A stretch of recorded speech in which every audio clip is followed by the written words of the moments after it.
What do we stand for anymore? My two asks today of the Security Council: even wars have rules. Is that not why we are here? Not only are we not standing robustly for international law, but in some cases we are supporting its debasement. Global Eyes. It seems like the world is spinning out of control and no one is the responsible adult to stop it. Donald Trump has started an international trade war, the Gaza ceasefire collapsed, and a new one is not in sight. And despite what seems like a positive start in the form of a hold on attacks on energy infrastructure, Russia-Ukraine war is stuck in the same stalemate. And the UN Security Council, the body founded 80 years ago to make the world safer, seems to be completely irrelevant to all these things unraveling the lives of so many millions for so long. So today we examine the UN Security Council and ask, is it obsolete? What are the changes required to make it more effective? And will a reform do, or are we in need of a deep, radical change? Welcome to Global Eyes, the podcast that rewrites the playbook on geopolitics and security with new perspectives and voices from the Global South, coming for you from Deutsche Welle. I'm Shani Rosanas, a commentator and a producer at Deutsche Welle covering the international politics and security, especially with focus on the Middle East. And I'm Waslat Hasrat Nazimi, journalist, author, and someone who's been watching the UN for a long time from both inside and outside the newsroom. You know, Waslat, I actually have not been watching the UN too closely. It always felt to me like a place so remote from where decisions are being made. You know, this is an echo chamber of hot air, like a lot of discussions, so many you didn't resolutions. Take part in the UN nations model. What was it called? I managed to sit this one out. What have I been missing? Why is the UN so important? What is happening there? So the Security Council exists since a long time. We know that the UN was established after the Second World War, so since 1945. And the Security Council in its current form has existed since the 60s. A lot has changed since the 60s, and we don't have the same world order anymore.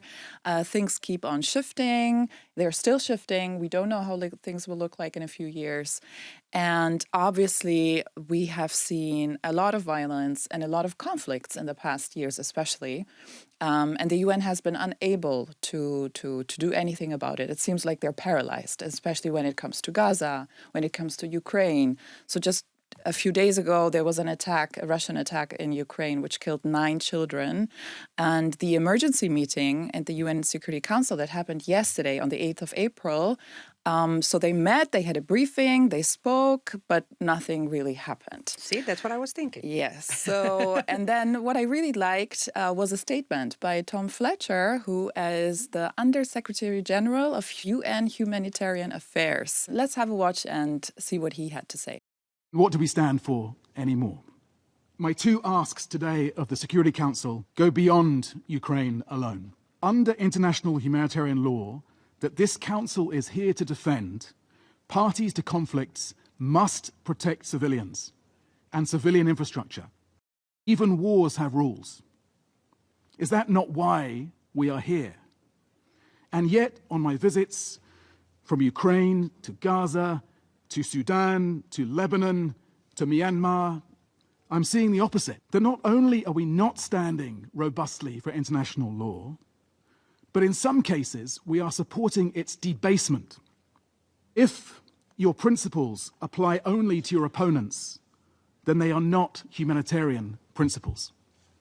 And to discuss these very important points that Fletcher is making and Waslat was making, we have two experts with us today, women who have been watching the UN closely from in and outside.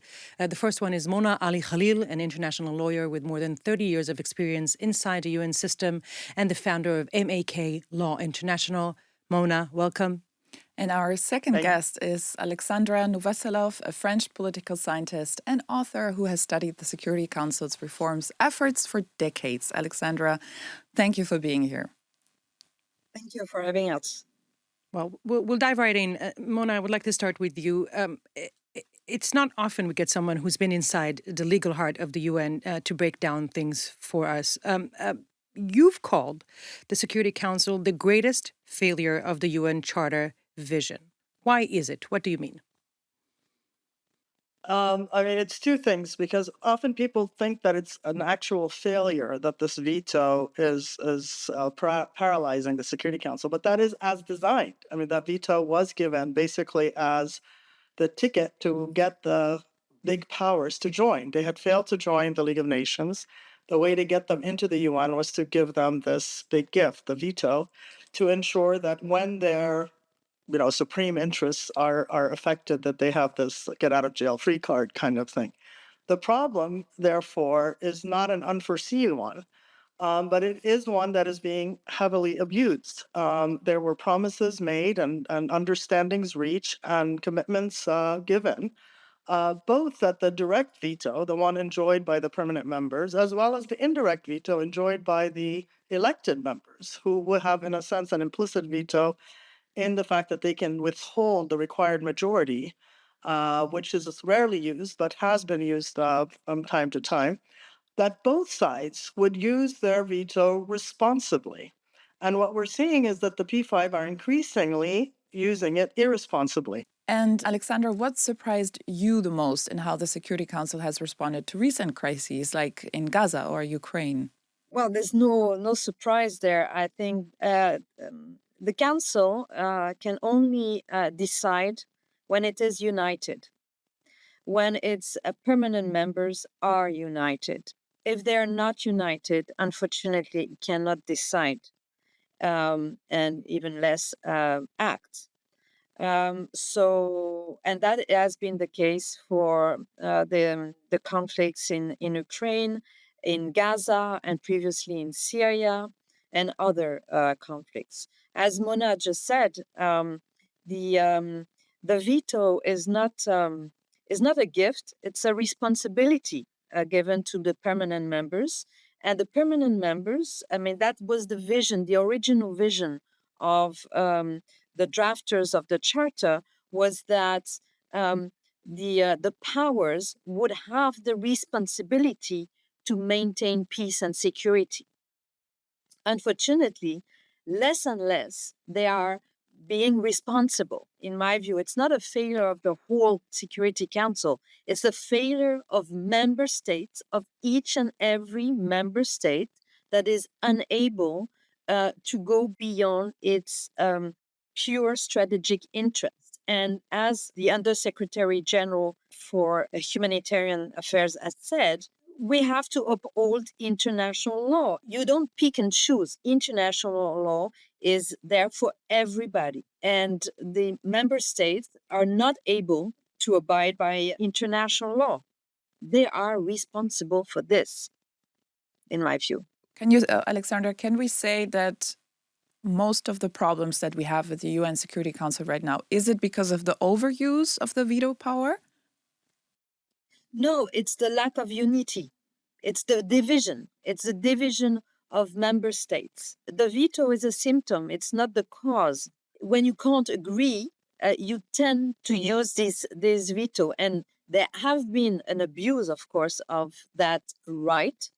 First, it was there to get the powerful states in the UN, but it also allows member states of the Council to negotiate up to the very end, to do everything to get to a text that is acceptable for everybody. And in recent years, it's true that the veto has been used just like this to disrupt that decision-making process. Maybe we run some of the data. First of all, we're talking about the P5, the permanent 5 members. That would be Russia, China, the US, the UK, and France. We've seen in general Russia has been using the veto more than all the rest. But we were just looking at some numbers of what happened since the year 2000, and then we're talking about Russia using the veto for 27 times, the Chinese 13, the Americans 14, and France and the UK not at all. This is definitely, I mean, when we're talking about the need for reform, the veto is also a big part of that. But Mona, the way you see it, I mean, what Alexandra basically is saying is that the UN is mirroring, the problems in the Council are mirroring the same problems and the power dynamics we're seeing between these countries anywhere else. Is there any mechanism to override that? Is there any way to break this gridlock? before we get to the solution, I want to sort of further clarify the nature of the problem, because the problem isn't just the veto, and it isn't just the lack of unity. It is the actual behavior of the permanent members. They have flaunted their ability to violate not only the international law, but the charter itself rather blatantly and with apparent impunity because of the fact that they have the veto. So you have the US and UK invading Iraq in 2003. And then you have the Russians kind of taking that cue and invading Ukraine in 2014 and again in 2022. You have the Chinese committing, crimes against humanity, at least what may constitute crimes against humanity against the Uyghurs in the Xinjiang province. So flouting the most fundamental principles of the UN Charter and of international law, and seemingly kind of blatantly flaunting the fact that they can get away with it, and that there's nobody to hold them into account. And that's so to say that the council is irrelevant, I think, does them a favor, because when you say the council doesn't matter, or the UN doesn't matter, or international law doesn't matter, then there's no measure by which to hold them accountable. As long as we point out the failures of the Security Council and hold the entire council to account, then there is a measure by which we can hold them accountable, if even merely to have the allegation, to merely say there's a violation of the charter, to merely say there's a violation of international law, is at least a measure of public accountability if we cannot exact legal and moral liability. In the meantime, the elected members of the Security Council have powers that they can themselves use. They don't need to stand idly by when the permanent members abuse their veto. They have their own implicit veto, as we said. They can leverage the required majority to have a bargaining power with regard to the issues that matter to them, as well as the issues that matter to the permanent members. And then we have the Uniting for Peace resolution that has been in a sense, rediscovered by the General Assembly. We see that in the case of Ukraine and Palestine, the 10th Emergency Special Session, the 11th Emergency Special Session, and they have yet to even begin to tap the full power of that resolution. They can establish peacekeeping missions under that resolution. They can establish referenda under that resolution. They can issue sanctions against the violating states. They can issue military and other assistance to the defending parties. So there's plenty more that they can do under Uniting for Peace that they haven't done, but they seem to be waking up. The General Assembly seems to be waking up to what they can do. And in the most recent emergency special session have hinted that non-compliance will yield certain countermeasures to ensure compliance. Now, the General Assembly cannot impose obligations the way the Council can, but it can certainly authorize willing member states to take very serious measures against those who fail to comply with the most fundamental principles of international law and with the UN framework, including the permanent members. Thank you, Mona. Why hasn't it been used? I mean, let's go, for example, we've mentioned the recent crises. We've mentioned Gaza. We mentioned Ukraine. These are a great example of where, the UN is seen as not doing enough. Maybe how do you analyze the paralysis that we're seeing, not just by the Council, but the UN itself? Because you are talking about the ability of the Assembly to have more leverage and somehow still not using it. Indeed. I mean, the General Assembly can, in the case of Ukraine, they can deploy a peacekeeping mission with the consent of the Ukrainian authorities. That would be fully legal and consistent with the Charter. And many forget that the original peacekeeping force, the first force, not the first peacekeeping mission, but the first peacekeeping force, was authorized by the General Assembly under a Uniting for Peace resolution. So there's ample precedent for that. There'd be nothing revolutionary about it. Should the General Assembly decide again, with the consent of the sovereign state of Ukraine, to deploy peacekeeping missions in Ukraine, in Ukrainian territory. They could also authorize a referendum in the Donbas region and eliminate the purported claims of either side by having the very people, in a self-determining fashion, provide their self-determining voice on what to do with those regions. In the Palestine case, similarly, with the authority and the consent of the Palestinian Authority, the General Assembly can authorize peacekeeping deployments for the protection of civilians in occupied Palestinian territory. where the Palestinian Authority is the recognized sovereign, albeit also recognized as occupied by Israel as the occupying power. They can also ensure that there is accountability, both for the crimes committed by Hamas, both on 7th October and thereafter, as well as the many crimes or crimes against humanity and plausible genocide committed by Israel and every day since then. So that level of action, that level of proactivity, would not only serve to ensure the rule of law and to ensure that the UN is respected, but may also serve as a deterrent for further crimes. If there is a horizon of accountability, then there may be a little bit less flaunting of the violation of these rules and principles. But are these things being done? To me, it looks like we're just watching how things are unfolding, but nothing's really happening. Alexandra, maybe you want to add on this?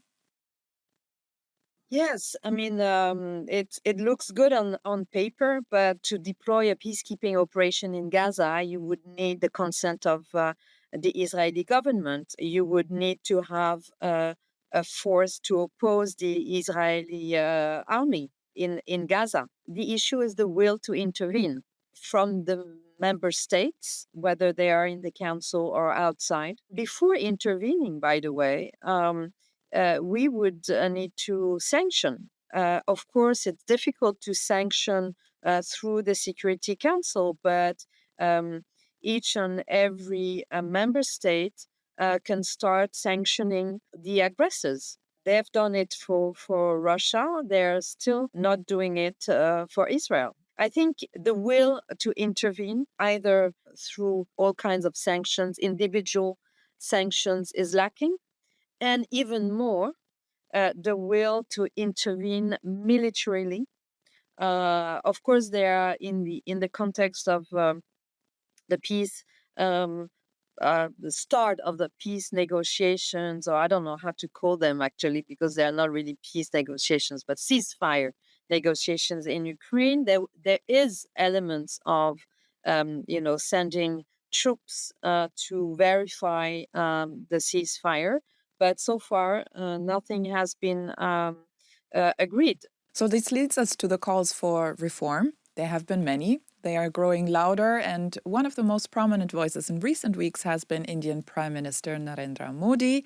Modi has called the UN almost irrelevant, a sentiment echoed by many who believe today's global institutions are no longer fit for purpose. Even Antonio Guterres, the UN Secretary General, warns of deepening divisions and mistrust within the Council. But is Modi right? Mona, Alexandra, has the Security Council become obsolete, or can it still be reformed? And if yes, how?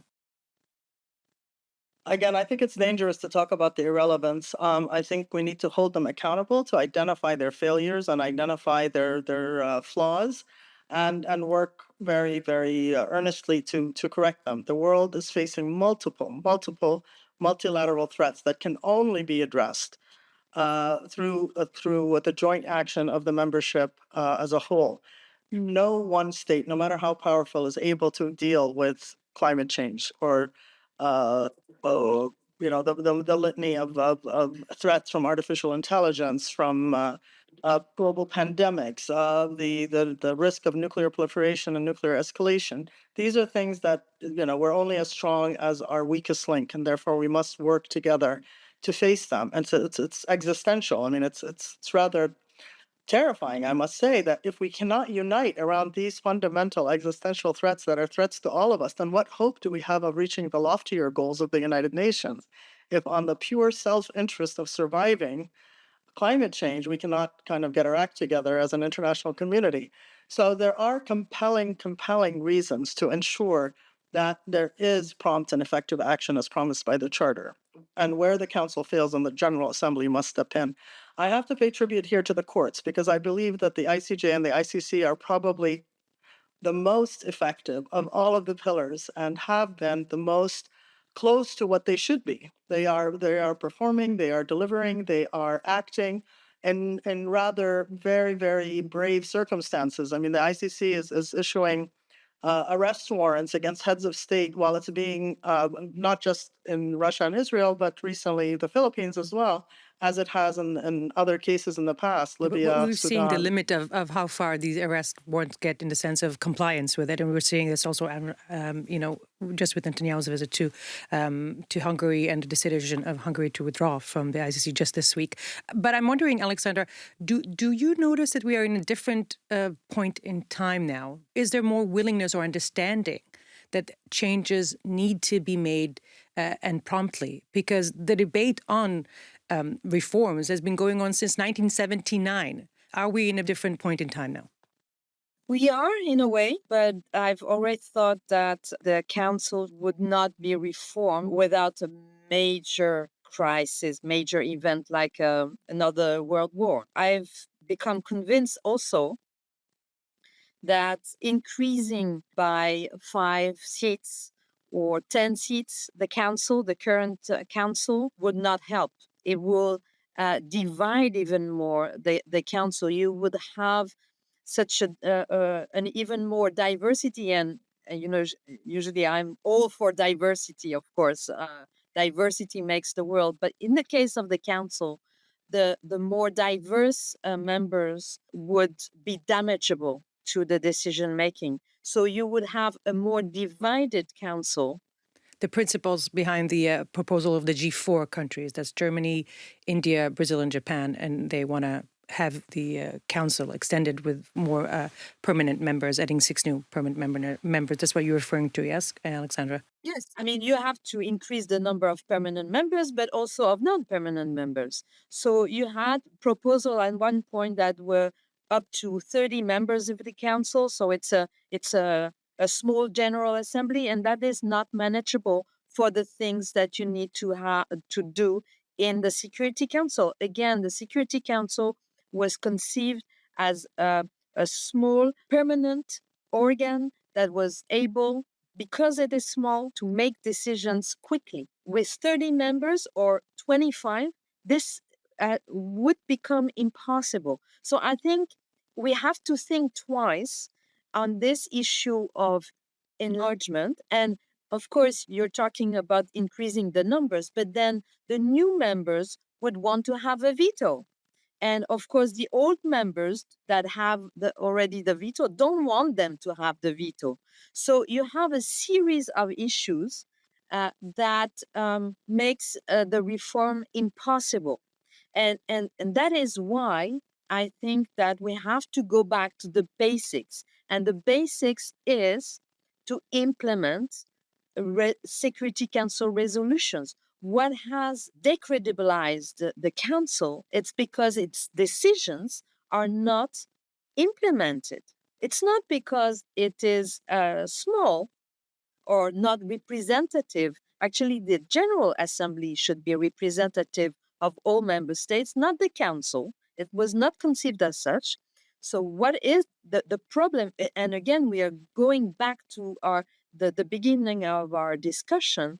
The problem is the implementation of those resolutions. You can't have resolutions on the Middle East and Palestine in particular that haven't been properly implemented for the past 50 years. This put a stain on the council, and this is the responsibility of member states. So, Alexandra, it's the problem, as you said, is not representation, but the implementation. But how can we hold them accountable? How is this possible? What can we do? That's the weakness of international law in general. I mean, Mona has been talking about the courts, and I think this is they're doing an important, very important role at the moment. But you have member states of the UN that are questioning the work and the decisions of these courts. That's the problem. That's a problem in itself, and the fact that, as again the USG for Humanitarian Affairs was saying, now we are diminishing the value of international law, of international humanitarian law, by not holding these countries accountable. Mona, you wanted to add something? Indeed, the first point that she made about the implementation being the key. And it's the council itself that is failing to enforce its own resolutions, first and foremost. So we can't even look to them to enforce the judgments of the ICJ and or the arrest warrants of the ICC when they're not even enforcing their own resolutions, their But own those who are sanctions. enforcing should the ones that should enforce the resolutions are member states. Correct. No, I'm When agreeing with you. I'm saying that they're not even enforcing their own resolutions. The council and the council members are failing to even enforce. They should jealously guard their own resolutions, if nothing else. So to the extent that they're not even enforcing their own resolutions, it's even harder to imagine a day where they're going to be enforcing the court judgments. Nonetheless, the fact that I can say the alleged war criminal is certainly better, or the indicted war criminal, or the indicted genocidaire, is certainly better than a universe where there is no international law and the courts being able to at least make these pronouncements and issue these provisional orders, where there's at least a channel for either universal jurisdiction, where member states can exercise their own jurisdiction over these crimes, and or issue sanctions, as Alexandra stated earlier, either alone and or through authorization from the General Assembly, where the Council is unable to act. But as far as the reform of the Security Council, if I can make one more point, is that any reforms that require the amendment of the charter are going to be even less likely, especially at a moment in time as we have now, where the council is so divided. And therefore, I think we need to look to more urgent reforms that can be done without amending the charter. The representation of the existing 10 elected members can be altered by the General Assembly through a regular resolution, as long as we don't change the number of seats. How they're distributed amongst the regional groups is a matter for the GA to decide in a regular resolution. Does not require amendment. So there can be a slight improvement, not a clear and necessary improvement, but at least a slight improvement through a General Assembly resolution. As far as the broader universe of reform, many things can be done. As we said, we can lean more on the regional organizations. We can lean more on the courts. We can lean more on the General Assembly to rise up to the occasion when the council fails. And we can look to member states to take more seriously their own jurisdiction, as well as their own ability to exercise moral authority, as well as political authority, as well as the sovereign power to sanction and to curtail their relations, diplomatic relations, and other such tactics to exact a price from those who are committing the violations. It's not enough to say, oh, we tried, the council failed, therefore we all go home and bemoan the fact that the UN isn't working. No, we each have a role, every member state, every organ, as well as civil society, to ensure that there is public accountability where there is no political authority emanating from the Security Council. Thank you so much. This has been a fascinating discussion, but unfortunately we need to wrap up. Let's do a quick round of key questions here. Let's say, connecting to Mona, what you were just saying, you have one realistic reform to implement in the next 12 months because time is of the essence. What would it be? A quick suggestion. I think, we have recently published a book precisely on this, 10 chapters with 10 ideas on how to reform the council without amending the charter. For me, the main one is to ensure that the council is aware that if it doesn't fulfill its responsibility, that there is alternative organs that can, primarily the General Assembly. The General Assembly has to be more proactive in using the full powers, tapping the full powers of Uniting for Peace, so that the Security Council can either be overridden when there's a veto, and or that the council wakes up and starts being more responsible in exercising its power in order to prevent the erosion of its authority. Let's end with a positive note. On a positive note, Alexandra, what do you think was the most recent success story, maybe, that the UN Security Council had? I know many would disagree with me, but the work that has been done by peacekeeping operations over decades, over the 5 continents, can't be just thrown away. You still have a lot of efforts that has been done in Africa in particular to keep those states together, so that you still have a unity in the state. I think about Congo, for example, DRC. For me, it's still a success, even though there's many things to reform in there. Okay. We'll have to leave it at that. I'm sorry we're running out of time. Thank you, Mona, Alexandra, for taking the time to join us today. Thank you so much. Thanks to Thank you. you. Bye-bye. Bye. We're not done yet, though. We're not done yet. We still have some things on the agenda. Yeah. No, I really liked the discussion. It made me a little bit more hopeful because usually I'm very frustrated when it comes to whenever we cover UN and UN stories and anything regarding UN, I always get so frustrated because I just sit there and I'm like, why are you guys not doing anything? Why is this not working? It's, I don't know. What do you think? I still hold in my position that it seems like now, especially after we've heard this discussion, there are tools for the assembly and there are other tools for the UN to be more effective. And choosing not to do that, that's even, why? They can, if they want, join forces. I mean, we talk about the rest of the other member states. Why don't they do more? That's still a very... It's frustrating, and one of the things mentioned here was maybe just a big shock or World War III would get things going. I really hope for the best of all of us and all of humanity that this is not not what it takes, but that somebody there is actually realizing the magnitude of the moment and stepping up. Absolutely, and we wanted to still include a few comments that we got from last time. Remember, we had the debate on whether we should say the Global South or find a different Correct. It was a heated debate. It seems it's not just us that have some strong opinions on it. So were there any suggestions from the users? Many like the global majority or majority world instead of That's global the one south. you used as well. Yeah, or non-Western countries and emerging world countries. But actually what's interesting was to say that many people didn't quite understand why we even bother the semantics in this discussion. What does it make? What kind of a difference does it really make? Also kind of saying some from the Global South thing, we actually don't care how the North sees us and names us anymore. We're done with waiting for Northern approval and, of who we are and what we should be doing. And one particular comment that really stood up was people use this term because it's convenient. Saying poor countries that lack the political or economical strength to make large impact on the major global issues is more accurate, but probably less to your liking. Well, it's not our personal liking. We understand and the complexities, and it's exactly, I think, to the point, summing up everything that we were saying about the use of that term. So thank you so much for your contributions, and please, if you have anything to say about this topic, would be happy to hear that as well. We can discuss in the comments. The question would be, is the UN Security Council obsolete? Should other institutions take the lead? Tell us what a better global peace and security system looks like for you. Thank you so much for joining Globalize today. Please subscribe and follow wherever you get your podcasts and give us a review on your platform of choice. I'm Shani Rosanes. And I'm Waslat Hasrat Nazimi. We'll see you next time as we keep our eyes on the world.